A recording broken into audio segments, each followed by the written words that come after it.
일명 김엄마의 친척집에서 발견된 권총 5자루와 현금 15억 원. 현재 검찰은 김엄마와 친척을 상대로 현금과 총기를 보관하게 된 경위를 조사하고 있습니다. 네, 또 잠시 뒤에는 중간 수사 결과도 발표할 예정인데요. 전문가와 함께 자세한 얘기 나눠보겠습니다. 이웅혁 교수 그리고 김태현 변호사 두 분 모셨습니다. 어서 오십시오. 네, 안녕하십니까? 안녕하십니까? 자, 이거 뭐 어떻게 이야기를 해야 될지 모르겠습니다. 일단 발견되는 것들이 상상을 초월한다고 표현할 수가 있을 것 같은데요. 자, 오늘 이야기 나눠볼 첫 번째 주제부터 한번 살펴보도록 하겠습니다.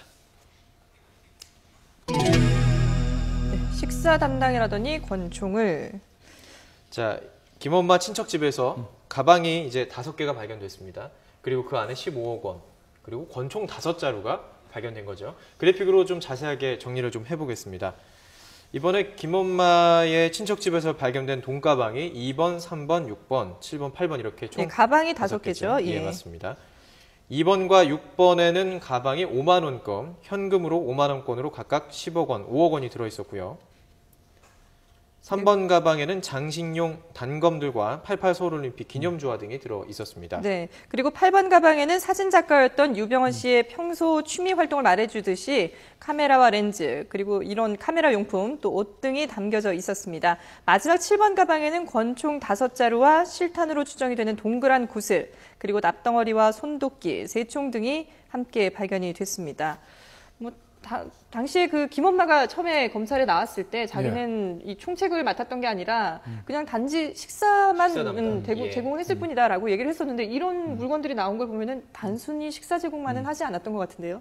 그렇죠. 우리가 아는 그런 엄마 같은 네. 따스한 손, 밥을 해주는 그것과는 완전히 동떨어진 아주 치밀하고 계획적이고 저 돈도 아주 고액을 관리를 하는 아주 숨겨진 측근이 아닌가 일단 그게 생각이 되고요. 그렇다고 본다면 지금까지 김엄마가 얘기했던 그 모든 것이 사실은 허위이고 어떠한 뒤에 숨어 있는 컨트롤 타워의 지시에 의해서 한 것이다. 이런 추정이 또 가능한 것이고요. 더군다나 지금 총이라든가 기념품이라든가 돈이라든가 이런 걸 보면은 큰 틀에서 보면은 어쨌든 유병헌이 해외로 나가려고 했던 이런 프로젝트를 갖고 있었구나. 또 이런 추정도 가능한 것 같아요. 네. 우리가 외국으로 여행을 가거나 나갈 때도 한국에 고유한 기념품을 좀 준비해서 외국에 주는 이런 경향이 좀 있지 않습니까? 그래서 유병헌에게는 소위 88 올림픽이 상당히 상징적인 의미가 있는 해이고 또 거기에 있었던 여러 가지 기념품이라든가 주화라든가 라고 하는 것을 해외에 나가서 밀항이든 망명 형식이든 또 그것에 가능한 어떤 돈 자체가 10억, 20억 또는 더 그 이상이 있을 수도 있고요. 어쨌든 상당히 해외에 무엇인가 피하려고 했던 그런 한 단면이 지금 보여지는 것이 아닌가 생각됩니다. 자, 이렇게 발견된 이걸 특징으로 보면 우리 김태현 변호사께 좀 여쭈고 싶은데요. 구원파 자체에 대한 수사를 확대될 가능성이 지금 비춰지는 거 아닙니까? 가능성이 있죠. 그러니까 원래 저는 오늘 2시에 이제 수사 결과, 중간 수사 결과 발표한다고 했잖아요. 저는 오늘 발표한 내용이 유병헌, 유혁기는 그렇다 치고 양현종은 그냥 운전하는 사람이다. 김엄마는 그냥 밥하던 사람이다. 라고 이제 수사가 이제 검찰에서 탈출구를 찾는 그런 류의 발표가 될 거라고 사실 생각을 했었어요. 왜냐하면 양현종을 불구속 상태에서 2주 넘게 조사했는데 나온 게 거의 없거든요. 이제까지 밝혀진 거로 봐서. 근데 사실 어저께 저 압수수색 결과 저걸 발표함으로써 오늘 검찰의 중간 수사 발표도 뭘 할지에 대해서 미궁에 빠진 거죠. 아마 새로운 방향으로 전개될 것 같고 저거 왜 그러냐면 양회전과 김엄마의 진술들, 자기들은 그냥 운전사고 밥하는 사람이라는 진술들이 저게 발견되면서 다 깨지게 된 거거든요. 정말 밥하는 사람이면 밥값으로 15억은 너무 많잖아요. 그러니까 저렇게 줄 리도 없을 거고 그렇다면 저 김엄마의 친척의 집에서 저게 발견됐다는 얘기는 김엄마가 정말 총책이거나 설사 총책이 아니라고 하더라도 어쨌든 유병헌이 가장 총애했던 사람이라는 건 맞는 건 얘기거든요. 총이랑 저 많은 돈들, 거기다가 없어진 1번 가방, 거기 과연 뭐가 있었을까라는 그런 의심까지 더해 보면 아마 검찰 수사가 이대로 끝날 것 같지는 않고 김엄마와 양혜정이 저는 이제는 구속수사로 방향을 전환할 수밖에 없지 않나 이렇게 보고 있습니다. 이번에 나온 물건들이 과연 유병헌 씨 죽음이라든지 이런 도피 행적과 관련해서 뭔가 좀 미스터리를 풀어줄 수 있지 않을까 좀 생각도 되는데 권총이 발견이 된 것, 뭐에 쓰려고 준비를 했다고 보시나요? 글쎄 사실 저게 한국 사회에서 사격용 공기총이든 권총이든 간에 한 개인이나 한 집단에 총을 5자루 이상 가지고 있었다는 건 사실 넉넉히 볼만한 사항은 아니거든요. 한정 정도라고 하면 그럼 뭐 유병헌을 호신용으로 가지고 있다라고 볼 수도 있겠죠. 뭐 최후의 순간에. 예. 근데 5정 정도라고 하면 거의 집단적인 무장 수준인데 이건 좀 100% 전 추정이지만 저걸 그냥 뭐 기념품으로 가지고 쓰려고 그런 거진 않고 물론 총알은 없었지만 뭐 납탄환 같은 게 총알을 쓸 수 있다는 얘기들이 있잖아요. 저는 저게 그 왜 예전 동영상들 보면 유병헌이 뭐 유도하고 뭐 이러면서 호위 부대들 이렇게 막 만들고 하잖아요. 뭐 박수경이 유대군 호위무사라고 하고 저는 본인의 어떤 경호원들이라고 할까요? 그 사람들을 뭐 아주 뭐 위급한 순간에 무장시키려고 한 게 아닌가. 그런 어떻게 보면 좀 영화 같은 얘기인데 우리나라에서는 그런 조심스러운 추정도 해봐요. 왜냐하면 5자루라는 그런 총의 개수는 이게 그냥 가볍게 볼 만한 문제는 아니거든요. 저 이용혁 교수께도 여쭙고 싶습니다. 뭐 총기를 지금 소유할 수가 없잖아요, 저희. 그러니까요. 우리나라에서는. 네. 그 권총과 관련돼서는 몇 가지 이슈를 좀 생각해봐야 될 것 같은데, 첫째는 저것은 뭐 사망 원인과는 뭐 무관한 것 같아요. 즉 일부 시각에서는 혹시 권총으로 뭐 타살을 한 것이 아닌가 뭐 이런 것인데, 국가수 등의 발표에 의하면은 사실은 뼈에 어떤 충격이 없었다라고 하는 점과 특히 이제 권총이 몸을 통과하게 되면은 입구는 이제 작지만 뒤에는 이제 완전히 더 커지는 뭐 이런 그 흔적이 대표적인데 그와 같은 소위 말해서 총상은 보이지 않았다라고 하는 점에서 다만 저 권총을 갖고 있었다라고 하는 이 사실 자체가 사실 또 어떤 측면에서 본다면은 저 사람의 특징을 나타내는 거죠. 상당히 호전적이고 권총이라고 하는 것은 더 힘의 상징이기 때문에 그런 어떤 힘의 상징을 갖고 있으면서도 결정적인 순간에는 그대로 순순히 어떤 저항에 굴복하기보다는 나름대로 방어와 공격을 하겠다라고 하는 점이고요. 그런데 저 총 자체가 어떻게 이제 발견이 됐느냐 이 부분도 사실 상당히 중요한 것 같아요. 지금 일부 보도에 의하면 압수수색이라고 얘기하는데 또 뭐 지금 압수수색이 아니고 구원파에서 임의로 제출했다 뭐 이런 얘기도 지금 나오고 있어요. 그래서 만약에 그 임의로 제출했다라고 한다면 사실은 또 구원파가 이 모든 것을 다 파악하고 있는 상태에서 일정한 또 전략적으로 저것을 또 이미 제출을 한 것이다. 이미 시나리오를 짜놓고. 시나리오를 짜서 이를테면 저 안에 있는 돈이라든가 뭐 총이라든가 또는 그 아까 그 뭐 기념품이라든가 어쨌든 유병헌과의 일정한 관계에 대한 공식적 설원을 위해서 또 임의 제출의 형식을 빈 것이 아닌가 이런 추정을 하나 할 수 있을 것 같고요. 그런데 어쨌든 임의 제출이든 압수든 이제 권총을 이제 검찰에서 이제 이렇게 발견하게 됐는데 역시 현재에도 그 검찰과 경찰의 그 수사 엇박자는 현재 진행 중인 것 같아요. 왜냐하면 지금 경찰 입장에서는 지금 상당히 그 총기 관리에 있어서 민감한 시점이거든요. 그렇죠. 며칠 후에 이제 교황께서 방문하시기 때문에 사실은 이런 상황에서는 한 달 전, 2달 전에 그 영치를 이렇게 시킵니다. 그런데 이런 상황에서 느닷없이 총기가 5개나 나왔다고 하는 이런 상황에서는 경찰은 상당히 지금 또 부담이 되는 이런 상황인 것이고요. 이 총기가 실제인가 여부를 경찰과 공식적으로 의뢰를 한 것이 아니고 경찰청 산하단체에 총기관리협회가 비슷한 것이 있는데요. 거기에 이제 의뢰를 해서 이제 한 것으로 보면 역시 또 검찰은 이제 검찰 따로 이 총기에 대해서 여러 가지 또 수사를 하려고 했던 또 그런 점도 뭐 있지 않나 생각됩니다. 어쨌든 그 요약을 하면 이 총기 자체는 상당한 어떤 특별한 목적이 있었고 또 이 관리에 있어서도 사실은 많은 주의가 있어야 되는데 이 관리 책임자인 뭐 경찰 입장은 상당히 또 난감한 것이 되었다. 뭐 이런 점도 우리가 지적을 해야 할 것 같습니다. 총기와 관련해서는 이제 좀 더 수사 결과를 지켜봐야 될 것 같은데 총기뿐만 아니라 이게 지금 현금도 15억 원이 같이 발견이 되지 않았습니까? 관련 주제와 한번 보도록 할까요? 아까도 잠깐 김태현 변호사께서 말씀을 하셨는데 1번 가방 과연 어디로 갔느냐, 어디로 갔다고 보시나요? 글쎄, 저도 저게 제일 궁금하고 저 가방에 뭐가 있었을까 추정을 해보는데 저 이제 가방에 넘버링이 돼 있고 이제 거기 물건들이 들어있잖아요. 가만 보시면 앞으로 갈수록 중요한 게 많습니다. 현금은 다 앞쪽에 있죠. 그렇죠. 뒤쪽에 있는 게 뭐 기념품 없어도 되는 거. 그 다음이 총. 그 돈들이 앞에 있거든요. 그러니까 지금 나온 그 가방들을 저희가 한번 정리를 해볼까요? 저희가 그래픽으로 정리한 게 있는데요. 좀 보여주시죠. 자, 이번에 찾은 돈가방이 2번과 6번입니다. 여기에 2번 가방에 10억 원, 6번 가방에 5억 원 이렇게 들어있었습니다. 그리고 이제 3, 4번이 예전에 그 송치세에서 발견됐던 그 가방이잖아요. 그리고 아마 제 기억에 5번에는 기념 주화도 들어있었던 것 같고, 그게 뭐 현금적인 가치가 얼마나 되는지 모르지만, 그다음에 7번, 8번이 이제 총이고, 그다음에 기념품 같은 거거든요.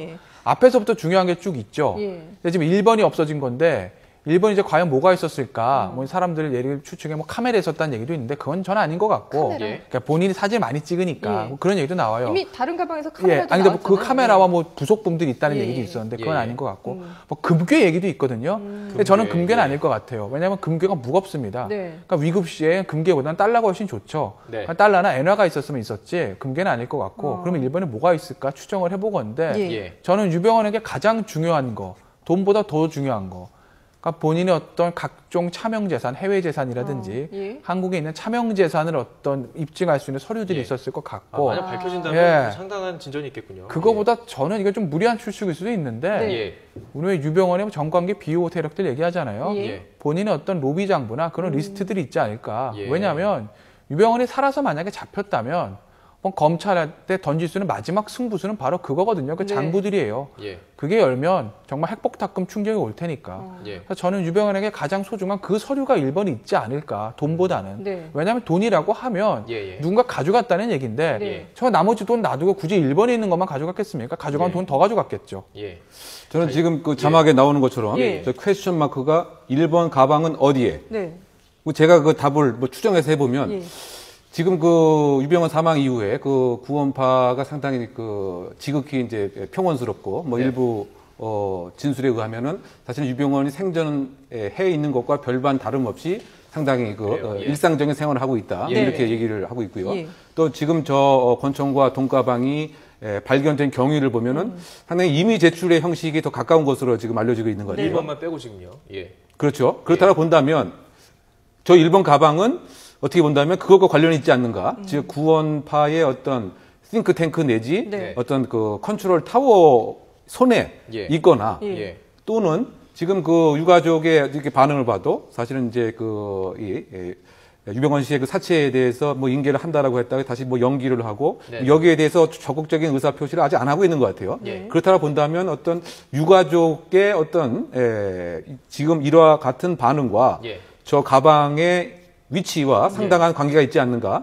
즉 요약하면 그 구원파의 어떤 현재의 어떤 그 장악 세력 또는 그 유가족이 알고 있는 어느 곳에 저 가방이 있지 않겠는가 생각이 되고요. 그것의 가장 큰 이유는 지금 설명을 한 바와 같이 유병헌의 가장 중요한 것들이 그 안에 있기 때문에 유병헌의 가장 중요하다라고 하는 것은 역시 구원파의 현재 장악 세력에도 상당히 중요할 것은 물론이고 유병헌의 유가족에게도 중요할 것이다.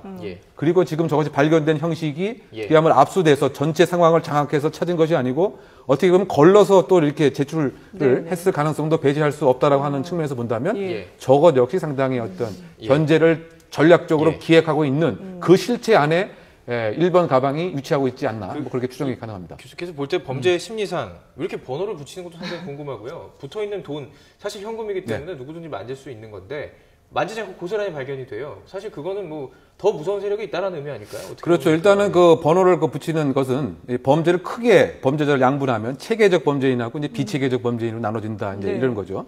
후자는 일단 범죄를 해놓고 범죄 현장도 정돈도 안 하고 도주도 그냥 되는 대로 하는 이런 형태고요. 체계적 범죄인은 범행의 착수, 진행, 도주까지 아주 철저하게 계획을 하는 이런 형태이고 번호를 붙인다라고 하는 것은 이거죠. 기억에 있어서의 일정한 한계가 있기 때문에 정확하게 빨리 쉽게 기억을 하기 위해서다 이렇게 얘기를 하는데요.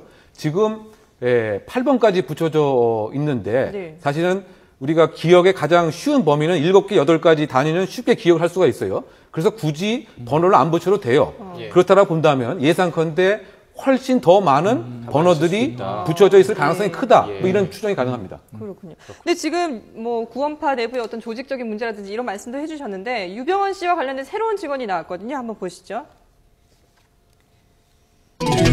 유병헌이 사망 전에 조직 재편을 시도했다라는 얘기가 나왔는데요. 구속된 이재욱 교수의 증언인데요. 상당히 의미 있는 증언이 될 것 같습니다. 강경파를 중심으로 해서 뭐 임원 교체도 지시했다 이런 얘기들이 나오고 있거든요. 어떻게 보시나요? 뭐 가능성 있는 얘기죠. 어차피 그 구원파라는 게 사실은 어떻게 보면 그 권신찬 목사 권씨 집안 건데 사실은 유병헌이 이제 들어가서 가져온 거나 마찬가지거든요.